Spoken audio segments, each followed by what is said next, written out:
Hi, I'm Jason Gray. Have you ever wondered how you can get more results out of yourself or perhaps your team? Would you like to know how to automate your success? If you said yes to any of those questions, then stay tuned for this book breakdown.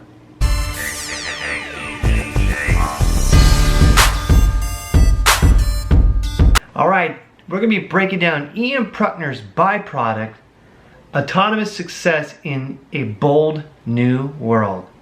Ian is in his mid-30s, mega successful in business, great heart, very charitable, lives a dream life, and he has really combined some of the top aspects from a lot of leading books and his 12 plus business years of experience into this 180, 190 page book. I recommend it to anyone. And as you see, there's a lot of quotes I'm going to be sharing with you, and I would love to see in the comments one or two that really stood out to you guys. So let's jump right into it. Okay, it starts off by looking at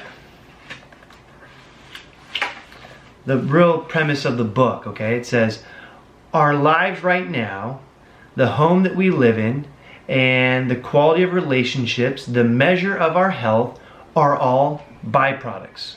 Byproducts of a reaction between our thoughts, our beliefs, and our actions. He goes on to say, when you have the thoughts, beliefs, and actions that currently hold, you get you every time. And so you keep the same ones you have right now, you get the same results, is essentially what he's saying there. Alright, so look at this. You don't get better by chance. You get better by change. Right now, if your thoughts were good enough, habits consistent enough, and drive strong enough to make your dreams a reality, then they would be. I know a lot of people don't like to hear that. A lot of times we don't want to take responsibility and we'd rather place blame, but I think what he just said there is the truth. Massive success doesn't require you to be somebody you're not. It requires you to be the best, most developed, and hungry version of you that has ever existed. And if you're already reaching a lot of success right now, are you still hungry? If not, how can you get that fire back in your belly? So look at this. Our lives are created by the following process, and this is really the whole premise of the book here, is thoughts become beliefs, beliefs become actions or inaction, and actions then become the results. I'm not sure if you can see that there in the print, but that's exactly what it is. So it's the TBAR process: thoughts, beliefs, action, and results. When we get results focused instead of input focused, we lose. When we get input focused, we win. It's that simple. Well, what does he mean by that? A lot of times people are just setting goals. I want to get these results. I want to get these results. I want these big goals. But if you're not putting enough into the pipeline, if you're not putting enough energy of the right stuff in, no chance at getting to where you truly want to be. Listen to this about feelings. Feelings are liars. They can change as easily as the wind, so don't follow them unless you don't care where you end up. Get out of your feelings. There ain't no money in there. How many times have you or someone you know say, I just don't feel like doing it, or I don't feel like it, or that feels bad, that feels good?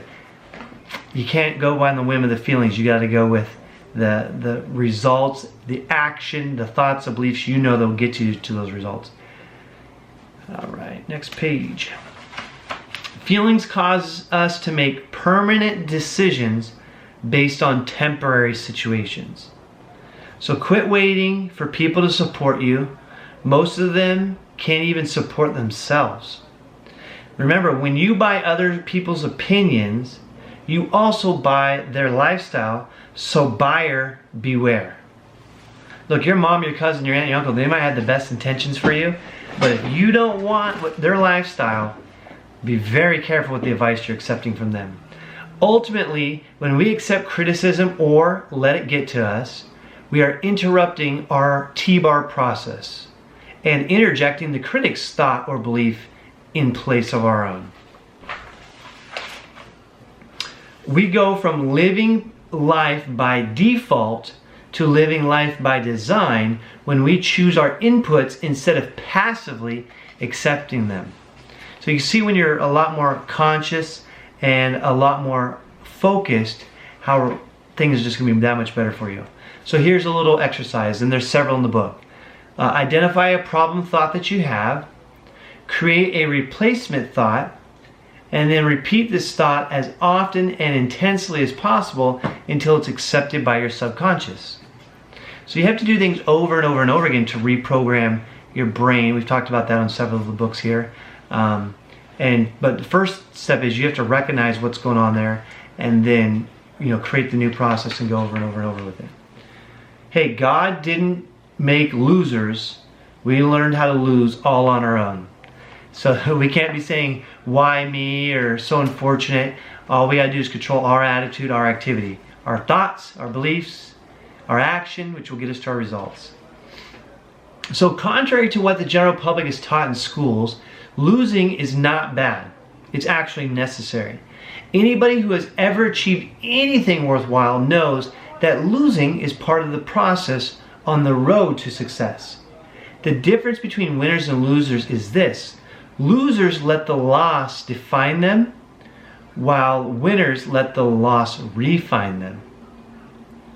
So well-managed loss is one of the most common causes of success.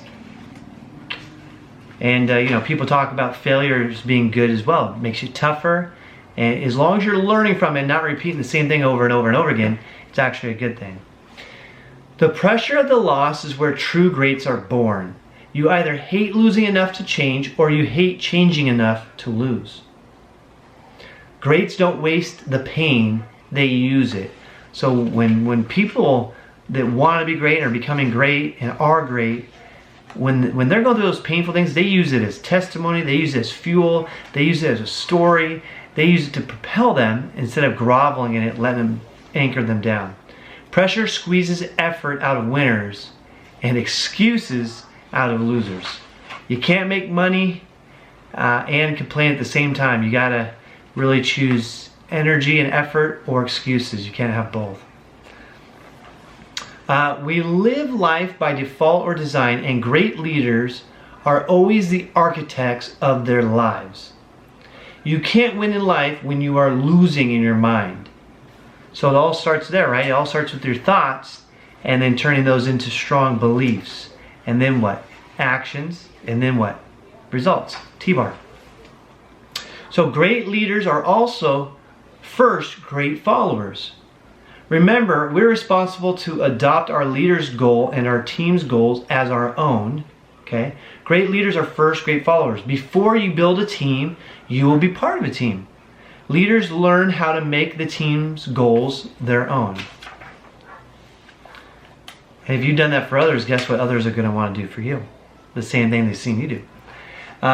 What you are using as an excuse, someone else is using as motivation. So never forget that. People in worse situations than you have won. The reality is this: you didn't get it done, period. Excuses are the graveyard of dreams and the flower bed of disappointment. So if you didn't get the results, stop with the excuses, go back to your TBAR and make the adjustments. When we chalk success up to luck, we chalk our lives up to mediocrity. If you think it's for someone else, you're right, even though we know you're wrong, but the way you think you are, and it's not for just someone else, it's for you. If you work on your thoughts, beliefs, action, you'll get the results. It's not what you want is too hard, it's what you settle for comes too easy. Isn't that the truth? The mind, the brain, shoot, even the body is really designed for comfort and for survival, not for getting way ahead, not for massive action, but that's what you need to do to get to your dreams. The truth is, right now, you are probably a lot closer than you think to a major breakthrough. Have you guys ever seen that diagram of someone going uphill? They want to get here so they can coast a little bit, and then their goal is down here, and they're almost to the easy point, and they stop or go back down to the bottom of the hill. How many times have you done that in your life? And are you committed to never doing that again? So many people miss their opportunity because it is dressed in overalls and it looks like work.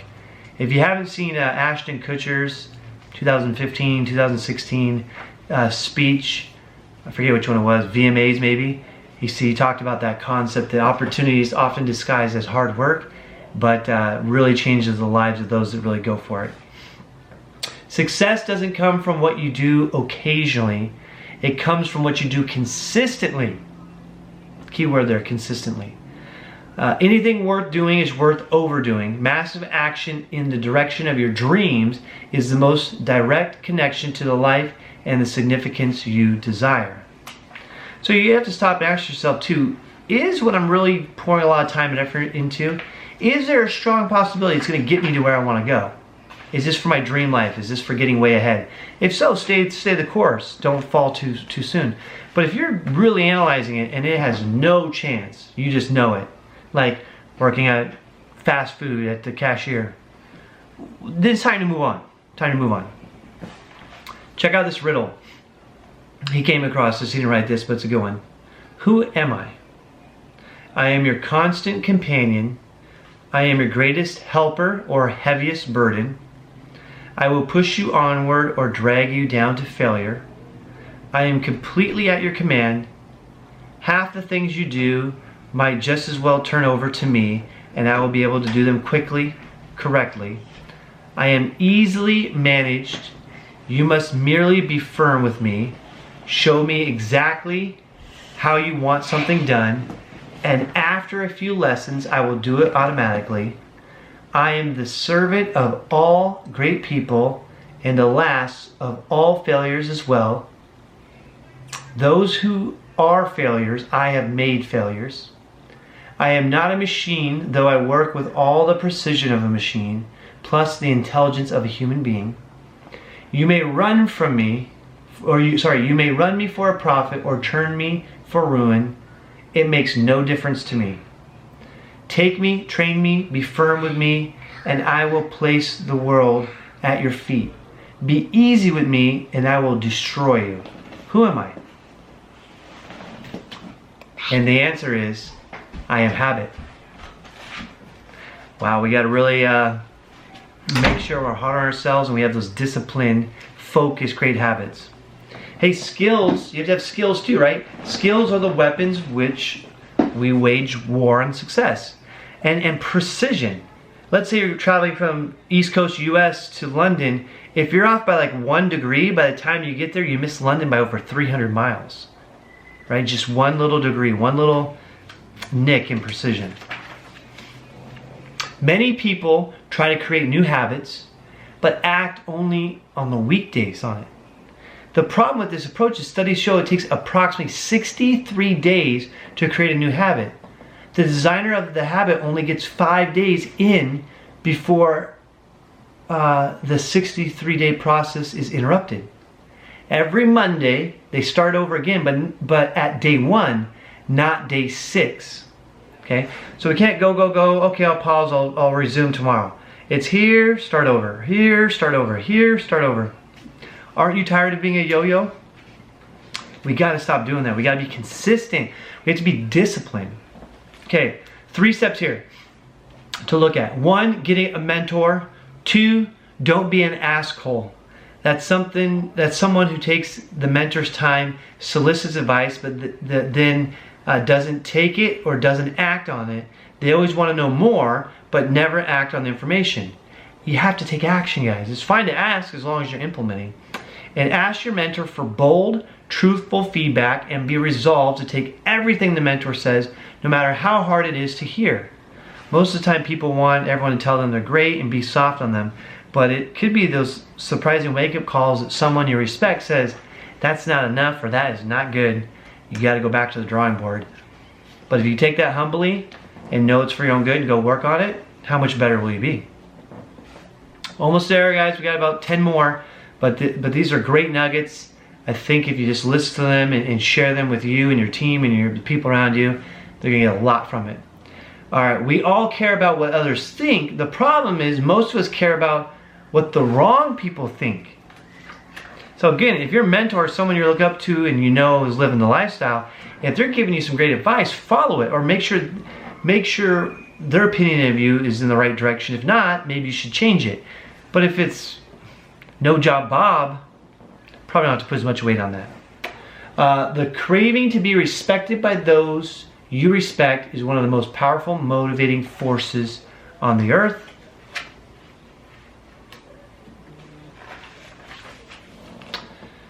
All right, look at this. Remember this. You can get a $60K a year job and a life sentence at a normal job almost anywhere. The byproduct is about building a dream and a life, not just making a living. When you put time into building a recurring income, it costs you a season, but freedom is forever. At the job, it costs you forever for a season of freedom. It is almost always a sacrifice and an inconvenience to invest time, but when we miss the part of our lives called sacrifice, we miss the part of our lives called significance. Be wise, invest in your future. One day you will have to live in it. And the ideal time allocation or use of time is to shift all the time from waste activities to investment activities. You can make this shift while initially maintaining the current time spent activities. Eventually, the investment of time, which used to be wasted, will create better health, both physical and financially. The time invested will provide the ability to spend less time on your job, reallocating this time to other more enjoyable spends and time investment opportunities. This is how you create total freedom in your life. We will miss the part of our lives called sacrifice. We miss the part of our lives called significance. You gotta be building reoccurring income. You gotta do it. You gotta be investing time. Put time and energy into stuff that's gonna pay off in the future as opposed to never get back, and worse, total waste with no return. Like my old bad habit, video games. All right, choices. The decision between two actions. We are not born winners. We are not born losers. We are born choosers. The $1 million question in life is this getting me closer or further from my stated goals and dreams? Using this one question as a litmus test for every choice we must make is almost a guarantee of success. We make choices and our choices make us. We are not born winners, we're not born losers, we are born choosers. Hey guys, I had a handful of other ones, but I want to cut it here. I think that's a lot of nuggets for now. If you like this type of thinking, go pick up the book Byproduct by Ian Prukner and work on your TBAR. What was TBAR? Thoughts become beliefs, become action, which get the result. Most people are only looking at the action to try and get more results, and that might work for a very short period of time, but the thoughts and beliefs are going to conquer and drive all of that. So sustainable growth, sustainable success, that feel good, be somebody, work on your thinking. How do you do that? Read books, listen to a good YouTube channel, be around great people, cut out the noise. Beliefs, okay? Be around people that have done what you want to do. Listen to people that have done what you want to do. Go out there and do what you're supposed to do and see things start happening for you. Action, take the right action. You have to get a game plan together for what to actually do and get that from respectful people. And then you're gonna get all the results that you want. And you can plan, do, analyze or see how it's doing, and then adjust and go do it again. All right, guys, if you enjoyed this, please like, subscribe, and until the next one, join me in the pursuit of greatness.